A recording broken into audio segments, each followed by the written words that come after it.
პარლამენტში დროებითი საგამოძიებო კომისიის ხდომაზე ყინწვისის სპეცოპერაციის სისხლის სამართლის საქმეს განიხილავდნენ დღესდღეიდან 14 წლის წინ მოხდა შემთხვევაზე ნიკოლოზ გოგუაძემ ისაუბრა, იქამდე მოусმინეს ზაზა გვიმრაძეს. ეს ნაციონალური მოძრაობის მმართველობის დროს მომხდარი ერთ-ერთი გახმაურებული საქმეა. 26 მაისის გამთენია იყო, რომ ჩაატარეს სპეცოპერაცია. რამოდენიმე სხვადასხვა სპეცრაზმი იმღებულობდა მონაწილეობას ამ სპეცოპერაციაში და ასე ვთქვათ, ალყა ჰქონდა დარტყმული, მოვარდნენ მიკროავტობუსები მხრიდან, ეს ავტომატიანი ხალხმა დაგვარტყა წრე. მონასტერში მოარტყეს. მონასტრის, ზუსტად მონასტრის პირდაპირ. ვინ იმყოფებოდა ამ დროს მონასტერში? ბევრი მამა იმყოფებოდა ზუსტად იმ მომენტში. და ეთყობა გასროლა იმ მომენტში ვერ შეძლეს. ან არ ისროლეს უბრალოდ. რა, ყველანი დაგვყარეს იატაკზე, მიწაზე. და მაშინ ჯერ კიდე არ ვიცოდი მეგის კარდავა როგორ გამოიყურებოდა, ანუ ვინ იყო საერთოდ მეგის კარდავა. არ ვიცოდი მაშინ და მეგის კარდავა მოვიდა გოგუაძე რომელიაო კითხულობდა რა. მე უთხარი მე ვარ მეთქი. და მოვიდა თუ არა, ეგრევე კონდახი ჩამარტყა თავში, გავითიშე. მე ამწია და შემაგდო მიკროავტობუსში შემაგდო. სადაც გამომიცხადა პირდაპირ სიტყვით მითხრა, რომ გადაწყვეტილი ქონდა, რომ უნდა ჩემთვის ესროლა იქ. აი ამ მარშრუტკაში დაგტოვებო. აი ახლა წდებაო შენი ბედიო, მე მეუბნება. გარკვეული რამოდენიმე წუთი ველოდებოდი ზარს, რას დარეკავდნენ იქიდან რა. და როდარეკეს სახე შეეცვალა ძალიან რა, გამწარდა რაღაცაზე და გადარჩიო და შემაკურთხა, შემაგინა. როგორც კი ასე ვთქვათ, გამოგვესარჩლენ სასულიერო პირები, მაგათაც მოხვდათ. რას ნიშნავს მოხვდა? ცემეს ჯემალ გუნდიშვილს ჩემთან ერთად დაკავებულმა მაგალითად ინფარქტი მიიღო. რის შედეგადაც მკვდარი ეგონათ და თვითონ შენობაში, ქარელის პოლიციის შენობაში. რის შედეგად მიიღო ინფარქტი? ცემის დაგვეღუპა და გარდაგვეცვალა ჩვენთან ერთად დაკავებული ორი პატიმარი, რომელიც ციხიდან გამოსვლისთანავე ძალიან მოკლე პერიოდში მიღებული ტრავმების შედეგად გარდაიცვალა. ერთ-ერთი ჩვენი მეგობარი იყო და არის დღესაც მასე ჯემალ სურამელაშვილი. ჩააბეს მანქანაზე და ათრიეს. ანუ უყურებდით ამას, მთელი ეს გზა ათრიეს და აბსოლუტურად საშინელ დღეში. თემა იყო კონდახებით, ფეხით, ხელკეტით, ჩემ მუცელზე დახტუნავდნენ და ზურგზე. მაგალითად საბოლოო შედეგად მე ისეთი ტრავმები მივიღე, რომ მუცლის ბადე ჩამეშალა. ეგ უკვე საბოლოო ჯამში ციხეში მოხდა. ხერხემალი დამიზიანდა. მარჯვენა ხელს ვეღარ ხმარობ, იმიტომ რომ რაღაც ისე გვცემდნენ, რომ რაღაცნაირად გვიჭერდნენ, ანუ აი ესე მიწაზე დაწოლილები ვიყავით 4 ადამიანი, აი ესე გვიჭერდა და ვიღაც და ზემოდან დახტუნავდნენ. რა იყო თქვენში ისეთი, რის გამოც ესე გაგისწორდნენ? ვერქვა ეროვნულ-სარწმუნოებრივი მოძრაობა, ჩვენი ასე ვთქვათ პოლიტიკური ხედვა და მიზნები არანაირად არ ემთხვეოდა ნაციონალური მოძრაობის ხედვას. მომხრეები ვიყავით ჩვენ გარკვეული ტიპის დიალოგის რუსეთთან. რაც იმ პერიოდში საერთოდ ხსენებაც არ შეიძლებოდა დიალოგის. და როგორც პრაქტიკულად სახელმწიფო მტრებად ისე გამოგვიყვანეს. ოფიციალურ საბუთში წერია ასეთი რაღაცა, რომ მე ვაპირებდი საქართველოს ტერიტორიაზე ოსეთიდან შემომეყვანა 2000 ქართულად მოლაპარაკე რუსი სპეცნაზელი. და მე სადმე ყავდათ ეს ამდენი ქართული? და ეთყობა თბილისზე წამოსულიყავით, არ ვიცი. ჯამში რამდენი ადამიანი ემსხვერპლა ამ მათ ბოროტებას? 24 ადამიანი ემსხვერპლა, ვინც იქ დაგვაკავეს და კიდე რამოდენიმე ჩვენი მეგობარი ბევრად ადრე ჩვენ დაკავებამდე დაიჭირეს ცილიკიშვილს, ჩემ მეგობარს, ანუ ის იარაღიც ფიგურირებდა ამ საქმეში. მაგალითად, შვილის არასრულწლოვანი ქალიშვილის გაუპატიურებით დაემუქრნენ, ასევე მყავდა მამაშვილი დაკავებული ჩემთან, სადაც მამას დაემუქრენ შვილის გაუპატიურებით მის თვალწინ და შესაბამისად ასე მიაღებინეს ჩვენება, მოაწერინეს ხელი აღიარებით ჩვენებაზე. თითები დაგვამტრიეს, მე მაგალითად ჩხილები დამატეხეს. აგვიყვანეს საკანში. იქ თავიდან საშინელი მუქარა იყო, რომ შენო გაგუდავთო. ანუ ვინ გემუქრებოდათ? ვიღაც ოფიცრები. ოფიცრები. ხო, პატიმარი ხომ არ? არა, პატიმარი არა, ოფიცრები, დრო აუცილებლად მომკლავდნენ, ანუ ეს პირობას მაძლევდნენ ასეც, რომ აუცილებლად შენო დღე-დღეზეო დედას გიტირებთ. ჩემი ფანჯრებიდან უყურებდი ეგრეთ წოდებულ ვახტას, ანუ ციხის მთავარ კარებს. და ნუ კვირაში რამოდენიმეჯერ მიცვალებულის ფეხებს ხედავდი, რომელიც სპეციალური მანქანით გაყავდათ ციხის ტერიტორიიდან. ჩემ თვალწინ ჩემთან კამერაში მჯდომი ხალხის თვალწინ კაცი შემოაკვდათ. შემოაკვდათ არ ქვია, მოკლეს ქვია მაგას. პირველად იქ გავიგე მასიური კაცების ტირილი. რამოდენიმე წლის წინ მოვახერხეთ და გამამართლებელი განაჩენი დაგვიდგა. 12 ადამიანმა 24 კაციდან შევიტანეთ საქალაქო სასამართლოში ასე ვთქვათ, კომპენსაციაზე, მორალურ და მატერიალურ ზიანზე კომპენსაციის. ხო, და ზუსტად ამის თქმა მინდოდა, რომ აბსოლუტურად გაუგებარი არის სასამართლოს თვა. არც ვიცი საით გავიშვირო ხელი, უბრალოდ ფაქტს ვამბობ მე, რომ ანუ 2 წლის წინ რომ შემიწყდა სასამართლო პროცესები, იმის მერე მოსამართლემ დრო ვერ იხელთა, რომ ჩაენიშნათ. მატერიალური ზიანი არის დათვლადი და მორალური ზიანი არის უკვე შენზეა დამოკიდებული. ჯამურად, რა თქმა უნდა, 500,000-ზე მეტი არის. მე ამას ვერ გთხოვთ და არც გთხოვთ, რომ რამესიც ეწოლა განახორციელოთ სასამართლოზე, მაგრამ ჩვენ არ გვაქვს, მაგრამ მოსამართლეც ისმენს ალბათ ძალიან ამისთვის. გაითვალისწინონ რაღაც. კარგი. გვეშველაო, რა გვეშველაო? კადრები გავცელდაო? ღამეო?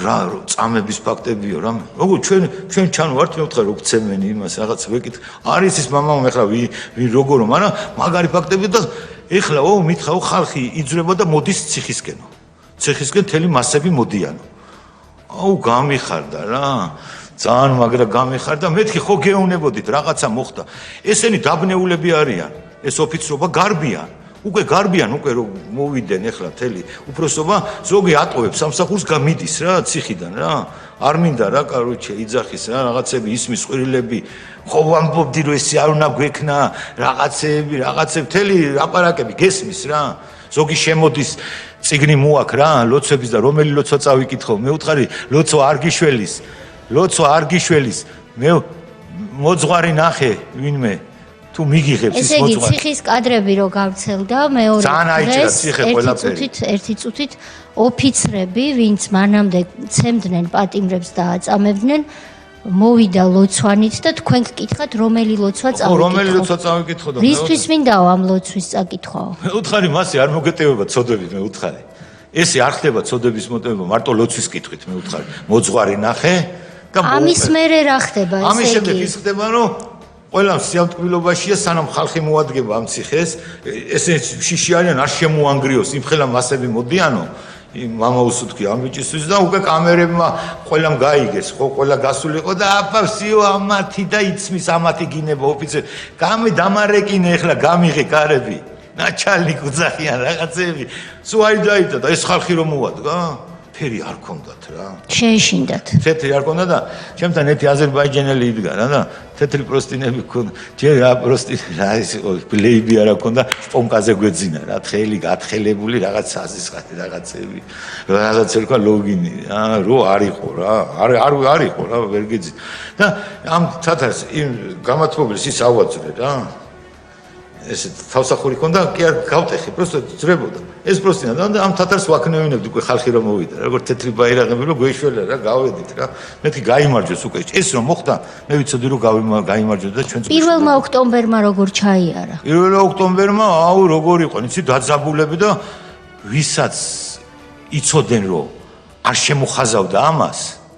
აი ახლა ჩემნარი კაცი რო გაიყვანა დაუშვათ მის ჯილი არა ვარ ჯერ და უნდა მომეხაზა ხო იცოდა რომ 51 მოხაზავდა კაცი ესეთი ხალხი არ გაყავდათ რა ხალხი მაგრამ ვინც გავიდა მეტმაწიმა 51 შემოხაზა პატიმრები იმიტომ იქ ხო დამკვირვებელი იყვენი ხმის ოთახში და ვერ ბედავდნენ თორე აბა მიშას დრო ყოფილიყო და არავინ არ ყოფილიყო გადაგახევდნენ და მოკლავდნენ იქვე იმ ბატონო ზაზა კადრების გავრცელებიდან 1 ოქტომბრამდე თუ გაგრძელდა ცემა წამები. აბა, ეგ უკვე შეაჩერეს როგორ იცი პირდაპირ აი როგორ ბრძანებასავით მიიღეს თუ არავის პირიქით გვეუნებოდნენ რამე ხო არ გჭირდება იქიმთან ხო არა დაჭკვიანდნენ ხო დაჭკვიანდნენ 17 სექტემბრის შემდეგ დაჭკვიანდნენ კბილები მტკიოდა 7 კბილი ამომიღეს სახი კბილი პროსტა დასაპლომბი იყო და ამტკივდა რა ციხეში რა ამტკივდა და სახკბილს მიიღებდნენ მე ვთხარი რა არის დამიპლომბე ბიჭო იმას ვეხოცებოდი რომ რაღაც არ ამომიღო და 7 კბილი ამომიღეს გიყუჩებდნენ როცა აგიღებდნენ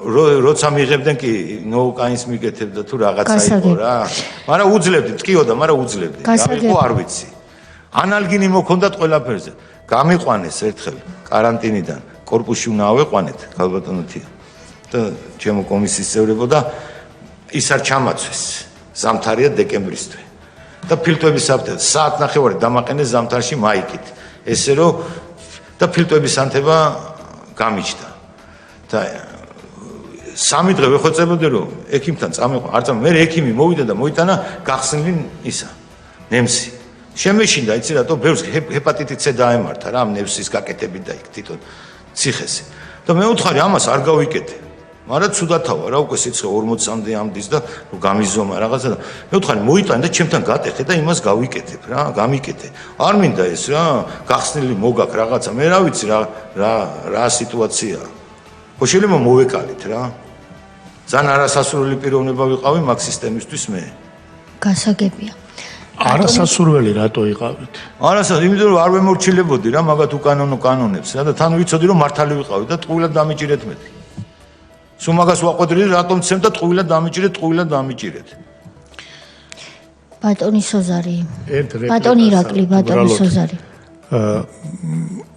თქვენ ვანოზაზე იმდენად პოზიტიური ადამიანი ბრძანდებით არ გიცნობდით ეხლა პირველად გნახეთ ამ საშინელებას ხვება და დღესაც სახეზე ღიმილი დათამაშებს და გინდა არ გინდა ჩვენსაც გადმოდის არა და ხვება ადამიანი აი არ ნახულ ისტორიას რა ვიცი აი ნარკოკარტელები რო სწორედ ამიტომ იყო მუხაძის თვალში დაუმარცხებელი რომ ხო და ამიტომ აი ეს პოზიტიური ადამიანი იყო მათთვის აბსოლუტურად მიუღებელი რა ვერ გამტეხეს რა როგორც უნდა გაეტეხათ რა ვერც თანამშრომლობაზე მომაწერინეს ხელი ვიღაცას ცემეს და მიძახიან წამო დაწერეო შენ ნასწავლი კაცი ხარ უნივერსიტეტი გაქვს დამთავრებულიო რომ ესო იქიდან ჩამოვარდა შპონგიდან და ისო ბევრს ეგრე აწერინებდნენ ხარს რო ცემდნენ მე ის დაზიანებები როგორ მიიღო ამეთი აპრავებდნენ რა შეყავდათ ზოგიერთი პატიმრები და უწერდნენ იმ კამერებში სადაც იყო რომ ჩამოვარდა შპონგიდან იქიდან აქიდან რაღაცა და ესეთ რაღაცებს აკეთებდნენ მე ვთხარი მაგას არ დავწერი მე იქ პატიმარი გეტყვის თვითონ ის მეტყვის აბარა ნაცემია კიდე რო არასცემოთ მე ვთქვი მეტყვის მე არ მოვაწერ მე არა მე აღარ ვიცი წერა კითხვა მე ვთქვი დამავიწყდა მე რაც მივეცი ერთი ჩვენება ქალაქის სამართველოში იმ ჩვენებით გამიშვეს რომ მარტო დავამხანე არ ვიცნობ ამ ხალხს მეთქი ნამდვილად ვეუბნები მე ყველაფერს ვიცნობდი და კიდე ერთ კაცს მე ზარავის არ ვიცნობდი ბატონო ზაზა ბატონი სოზარი დაგისვამთ კითხვებს და კეში კიდე იმას ვიტყვი კეშელავას გულისათვის მაგრამ ცემეს კიდე პროკურორმა მითხრა რომ უნდა დაადო ხელი კეშელავასო მაშინ გავიგე რომ ოლეგ კეშელავაი მე ვთხარი არ ვიცნობ გას დაადეო და რა გინდა ზონაში გადაგიყვანთო აქ აღარ იქნებიო არ დავადე ხელი და მოსამართლემ იმ სასამართლოზე ისე გავაკეთე რაღაცები, მითხრა რომ არაადეკვატურია ეს კაცი და გაუშვით ვაფშე რა. გაიყვანეთ სასამართლო დარბაზიდანო რა. არაადეკვატურად იქცევაო. როგორ უნდა დამედო კაც არ ვიცნობ, ხელი დაადეო. და ეს იყო არაადეკვატური ქცევა, რომ არ დაადე თუ დანაშაული. ხელი არ დავადე და თან ისეთი რაღაცეები ვთქვი. ისე ავრიე რომ მოსამართლე იმას ხوار გააფრინაო. მაგრამ რომ მიმიყვანეს ხიზანაიძეს და იმას ნათქვამი ჰქონდათ რომ უნდა დამედო და ყველაფერი კარგად და რომ მიმიყვანეს მაგრამ ცემეს. მაგის გულისხმობ ხელი არ დავადე კიდე კეშელავას. ბატონი სოზარი. ბატონო ზაზას დაგიჭირეს 26 მაისს 2011 წელი. დიახ. 28-ში უკვე გადაგიყვანეს ციხეზე სავარაუდოდ ხო, ნუ შეიძლება 29-ში. და 17 სექტემბრამდე თითქმის ყოველდღე ცემა იყო. ეხლა ყოველდღე ალბათ არ იქნებოდა, მაგრამ აი მე გეტყვით რამდენი წადი და 4 თვე, დაახლოებით 500 დღე, იმ 500 დღის განმავლობაში რამდენჯერ ხართ პირადად თქვენ ნაცემი? აუ 500 დღის განმავლობაში ვიქნებოდი დაახლოებით ერთი არ მოგატყულებთ ერთი 200-ჯერ მაინც ავარ ნაცემი თუ მეტი არა რა. იმიტომ ვეღარ ვითვლიდი მე უკვე ის იმდენი ყოველ მეორე დღეს, ნუ მინიმუმ ყოველ მეორე მესამე დღეს და თვითონ პატიმრებსაც ვეცოდებოდი რომ ამყავდით სხვა კამერიდან ხო გადაყავდით იმ კამერაში კი არ გაბრუნებდნენ, როდესაც გაგიყვანდნენ და გცემდნენ. კარცერიდან სხვა კამერაში აყავდით. რომ იყურებდნენ პატიმრები, ბევრი მიცნობდა რა და ვეცოდებოდით რა, ნუ აკვლევინებ თავს გაჩერდიო რა. სხვა პატიმრები? სხვა პატიმრებიც ნაგარი ნაცემები იყო, როგორ არ იყო სისხლებში каранტინი რო იშლებოდა. მე ბევრჯერ ვარ შესწრებული, ჩემს წინ ყოფილან ბიჭები და სისხლის გუბე ყოფილა და ის მოუწმენდიათ რა. რო სხვა პატიმარიც გაეყვანა. სისხლის გუბეები იდგა. მე მესმოდა როგორ ეუნებოდნენ ახალგაზრდა ბიჭებს ქურდებში აგინეთ. ჯაფარიძის სასამართლო პროცესი მიმდინარეობდა დღეს საქალაქო სასამართლოში. საუბარია პარლამენტის დროებითი საგამოძიებო კომისიის ხდომაზე გამოუცხადებლობაზე. მანამდე კი იმჟელეს მამუკა ხაზარაძის ეპიზოდზე ამავე საქმესთან დაკავშირებით. პარტია ლელოს ლიდერმა საკუთარი პროცესი პროტესტის ნიშნად დატოვა. ხაზარაძე მოსამართლოდ მიიჩნია მოსამართლის უარი პარლამენტის დროებითი საგამოძიებო კომისიის თავმჯდომარისა და წევრების დაკითხვაზე. ზევაკნე ჩვენ გუნდობას, რომ სასამართლოს წინაშე ასევე განხილვის სასამართლოს ხდომაზე დაკითხული იქნა საქართველოს პარლამენტის საგამოძიებო კომისიის წევრები თია ძუნუკიანი, ალექსანდრე დაპატაძე, ამუდა ბუდუშაური, ბატასალია, სოზა სულბარი, გურა მაჩაშვილი და ილია ინჯია. აღნიშნული შრომგუნდობის მიზანს წარმოადგენს ის, რომ ნამდვილად და რეალურად დადასტურდეს ის, რომ არის თუ არა კომისიის მიერ მიღებული რაიმე გადაწყვეტილება. არასებითი გარემოება მხოლოდ იმიტომ, რომ ხა ჩამოვკითხოთ 7 კაცი, რომ მართლა მიიღოს თუ არა გადაწყვეტილება, სულად მოსმოკლებულია ემსახურება დროის დაჭიანურება შესაბამისად არ უნდა გაგოს. გაუგებარია ეს ნამდვილად იმიტომ რომ გავიგო როგორ შეიძლება თქვენ ახლა შეიძლება მომისაროთ 1 წელი რაც ესე ვთქვათ ითვალისწინოს ეს მუხლი და ამ დროს პროკურატურა ამბობს რომ დანაშაული მოხდა რომ ხაზარაძე რაღაცას არ დაემორჩილა ანუ ეს ერთი მხარე და მეორე მხარე დაკითხვა წარმოქმნა. ეს რა ფორმა, სასამართლოა, რა პროკურატურაა? გაუძახეთ ამ ცოლოკიას და კითხეთ, თვითონ მოაწერა წერილი ცხელი, არ მოაწერა, ხდომა ჰქონდა, ვირა გამოთქვა, მაგრამ ამდენი ხანი ბარტო მემატარეთ ამ სასამართლოში იმისათვის, რომ რა? რომ ბოლოს მიიღოთ განაჩენი და მერე ხალხს უთხრათ, რომ ესე იგი, იცი რა, ისინი დეპუტატები არიან, მართველი პარტიის ეგრეთ წოდებული მართველი პარტიის წარმომადგენლები არიან და აქეთ ესე თქვა ჩვენ ისაუბრეთ რა ქვია რა. წინა მოსამართლე თქვენ წინა მოსამართლე რო თქვენ თავადი ვარ მოისმინო საზოგადოება წულუკიანის სუბელიანის და მათი პოზიცია მართლა იყო კომისიაზე შეკრებილები მართლა ლეგიტიმური ეს კომისია მართლა არიან იქ ოპოზიციონერები და ასე შემდეგ და თუ ამას არ გააკეთებთ მაშინ წავალ და დამეჭირეთ პრობლემა არ არის და ამთავრად ეს მასკარადია ხო ვერ გავიგეთ როგორ შეიძლება მარტო მამუკა ხაზარაძე დაკითხოთ და 7 კაცი არ დაიბაროთ და ერთი სიტყვა არ დაუსვა რა გეცინებათ ვერ გავიგეთ რა არის ასაცილო არის ამაში რა მე კი გეცინება და აი ეს ცინიზმი დაგებრუნდება უკან თქვენ ყველას თქვენს და თქვენს სისტემას ხოდა შევწყვეთ რომ ახალგაზრდა გოგოები აი ესეთ რაღაცას ემსახურებით მე წამოვედი დავტოვე სასამართლო ამ სასამართლოში მე არანაირი საქმე არ მაქვს პირდაპირ გეუბნებით გინდათ გადაწყვეტილება რანაირ გადაწყვეტილებასაც არ მიიღებენ ჩემთვის არის აბსოლუტურად სულ ერთი იცით რატო იმიტომ რომ არის რაღაცა ზღვარი რომლის იქეთ უნდა თქვა რომ მე ამ სპექტაკლში, ამ ცირკში მონაწილეობას არ მივიღებ. საკმარისად გაიგო საზოგადოებამ, ყველამ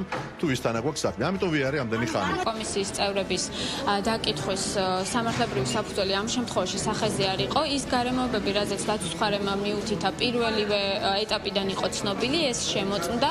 კერძოდ თუ როგორ და ვინ მიიღო გადაწყვეტილება ბრალდებულ მამუკა ხაზარაძის დროებით საგამოძიებო კომისიის ხდომაზე დაბარებასთან დაკავშირებით, აღნიშნულთან დაკავშირებით საქმეში დევს შესაბამისი დოკუმენტი, რომელიც ამ კითხვებზე სცემს პასუხს ამომწურავად, შესაბამისად დამატებით სასამართლომ აღნიშნული მოწმეების დაკითხვა აღარ გახადა საჭირო.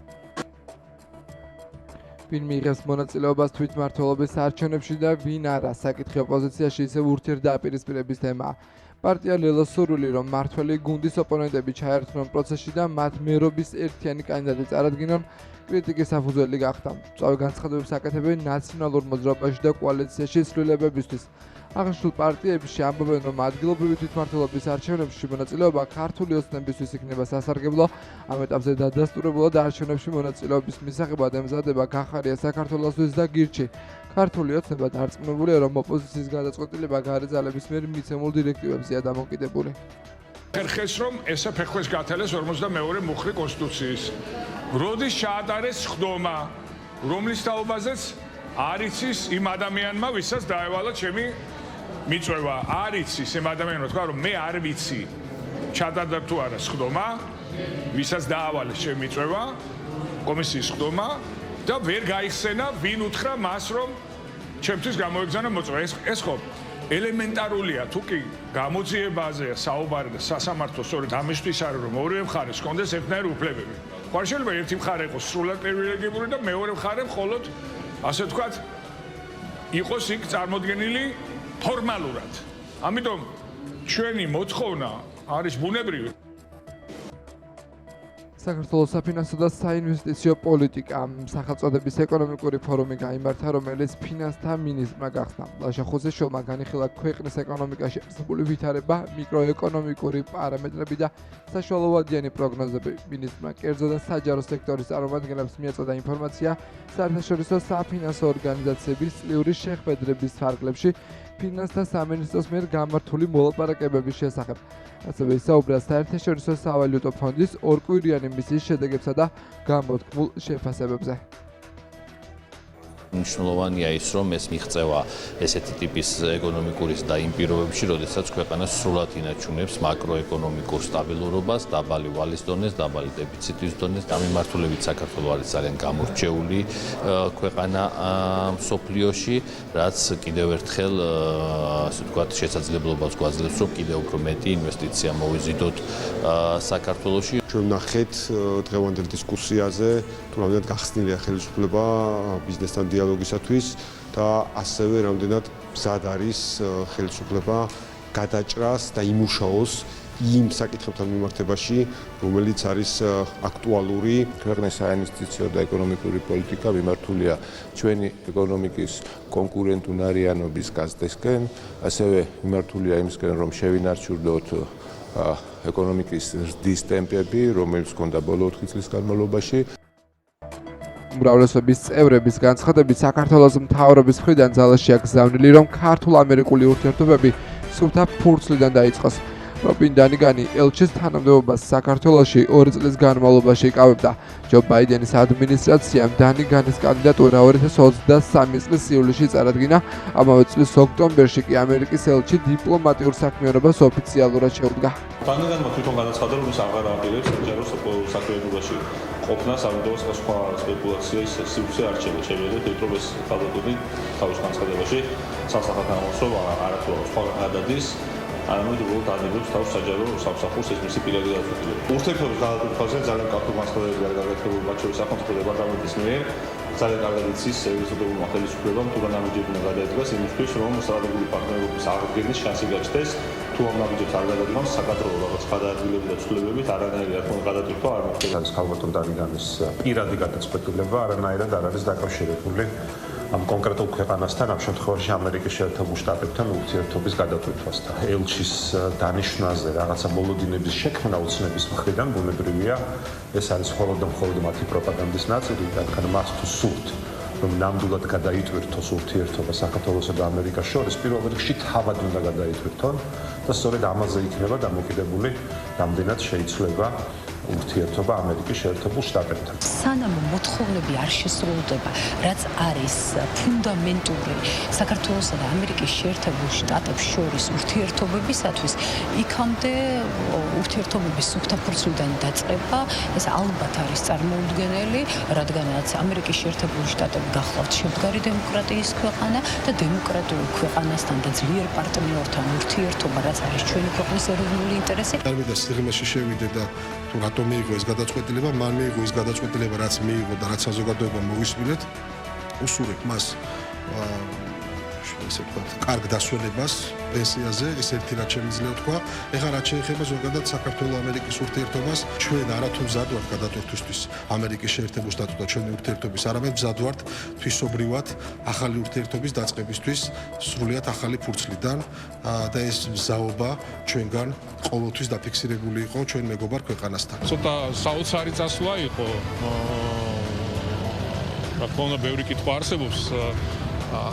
მის ამ გვარ წასვლასთან დაკავშირებით, რაც შეეხება ურთიერთობებს, საქართველოს ხელისუფლება მზად არის მოხდეს ურთიერთობების გადატვირთვა.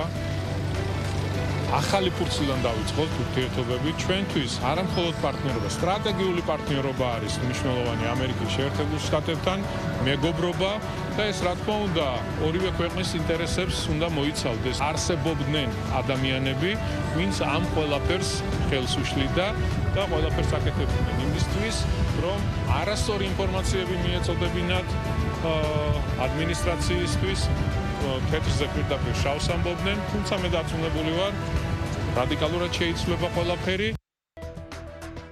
თბილისი მდგრადი განვითარების რეგიონულ ფორუმს მასპინძლობს. ფორუმის თემებია მდგრადი ეკონომიკური განვითარება, ჯანდაცვის სერვისების ხელმისაწვდომობა და ინოვაციები, განახლებადი ენერგიის მოხმარება და განვითარება, თანამედროვე ტენდენციები სამშენებლო სექტორში, უძრავი ქონების ბაზარი, ტურიზმისა და სტუმარ მასპინძლობის ინდუსტრიის მდგრადი განვითარება, ინვესტიციები თანამედროვე ტექნოლოგიებში, სივრცითი მოწყობა და სატრანსპორტო რეფორმა. ფორუმის ფარგლებში გაიმართა დებატები და დისკუსიები. ქონეზებაზე სიტყვით გამოვიდნენ პრემიერ-მინისტრი, თბილისის მერი და მთავრობის წევრები. ჩვენ ვართ ქვეყანა, რომელმაც გასული 35 წლის განმავლობაში გამოიარა 4 სხვადასხვა ომი. აქედან გამომდინარე, ჩვენ ქვეყანას ყველაზე კარგად ესმის მშვიდობის ფასი. და რა თქმა უნდა, ყველაფერს ვაკეთებთ იმისათვის, რომ განვამტკიცოთ მშვიდობა ჩვენს ქვეყანაში. და რაც ძალიან მნიშვნელოვანია, ეს საკმაოდ კარგად გამოგდის, მიუხედავად იმისა, რომ გასული რამდენიმე წლის განმავლობაში იყო ძალიან დიდი ზეწოლა ჩვენს ქვეყანაზე, ჩვენ მოახერხეთ საქართველოში მშვიდობის შენარჩუნება.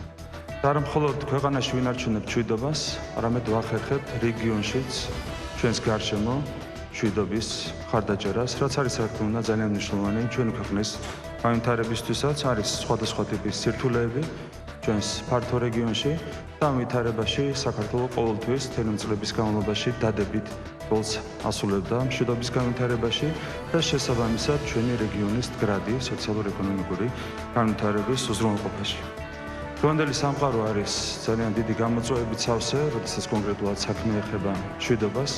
ჩვენ გვაქვს ფართო რეგიონში მიმდინარე სამხედრო კონფლიქტი, მასშტაბური ომი, ჩვენს გარშემო არის სამცხოვროთ არაერთი ომი და ასეთ ვითარებაში ძალიან მნიშვნელოვანია, რა თქმა უნდა, ვისაუბროთ მშვიდობის მნიშვნელობაზე. ძალიან დიდია ამ ყველაფერში ზესახელმწიფოების როლი, როცა ვსაუბრობ ჩვენ მსოფლიო მასშტაბით გლობალურად მშვიდობის განმტკიცებაზე. გასული 45 წლის განმავლობაში ჩინეთი იყო ზუსტად ის ზესახელმწიფო, რომელსაც არც ერთ ომში არ მიუღია მონაწილეობა. ეს სახელმწიფო იყო თავიდან ბოლომდე ორიენტირებული პროგრესზე, მოდერნიზაციაზე, ეკონომიკის განვითარებაზე და შედეგებიც არის, ვფიქრობ, სახეზე. კიდევ ერთხელ განსაკუთრებით უნდა დავაფასოთ ამ სახელმწიფოს განსაკუთრებული როლი არა მარტო რეგიონში, არამედ მსოფლიო მასშტაბით მეტი მშვიდობის უზრუნველყოფაში. ძალიან დამაიმედებელია ამერიკის შეერთებული შტატების ახალი პრეზიდენტის გზავნილები ამ თვალსაზრისით, რომელიც ხაზს უსვავს მშვიდობის მნიშვნელობას და იმედი მაქვს, რომ ახალი ადმინისტრაციის პირობებში, პრეზიდენტ ტრამპის ადმინისტრაციის პირობებში უფრო მეტად იქნება მსოფლიო მასშტაბით სახელისებული მშვიდობა. ჩვენ რა თქმა უნდა მზად ვართ თანამშრომლობისთვის ყველა იმ სახელმწიფოსთან, მათ შორის ყველაზე სახელმწიფოსთან, რომელიც არის ორიენტირებული სწორედ მშვიდობაზე, ეკონომიკურ განვითარებაზე და მეტი კეთილდღეობის უზრუნველყოფაზე საკუთარი ხალხებისთვის. არა მხოლოდ ჩვენს ქვეყანაში, რეგიონში და ზოგადად მსოფლიოში დღეს მშვიდობას არ აქვს ალტერნატივა. შესაბამისად, ყველამ უნდა ვეცადოთ და ყველაფერი გავაკეთოთ იმისთვის, რომ შენარჩუნებული იყოს მშვიდობა. რადგან მშვიდობა ჩვენ გვაძლევს საშუალებას, შესაძლებლობას, რომ მოახდინოთ ქვეყნის ეკონომიკური განვითარება და წინსვლა. ბოლო წლების განმავლობაში უკრაინაში და ზოგადად მთელ მსოფლიოში განვითარებულმა მოვლენებმა კიდევ ერთხელ შეგვახსენა, რომ მშვიდობის ფასი უალტერნატივოა. ეკონომიკური ზრდა, დასაქმება და ინვესტიციების მოზიდვა სწორედ მშვიდ, სტაბილურ და გაწონასწორებულ ქვეყანაში მიიღწევა. ამიტომ მშვიდობა არ არის მხოლოდ სახელმწიფოებრივი სტრატეგიის სამხედრო ან პოლიტიკური დღესასრიგის რიგითი საკითხი, ის არის ფუნდამენტური სოციალური და ეკონომიკური რესურსი, რომელიც განაპირობებს ქვეყნის განვითარებას აბსოლუტურად ყველა მიმართულებით.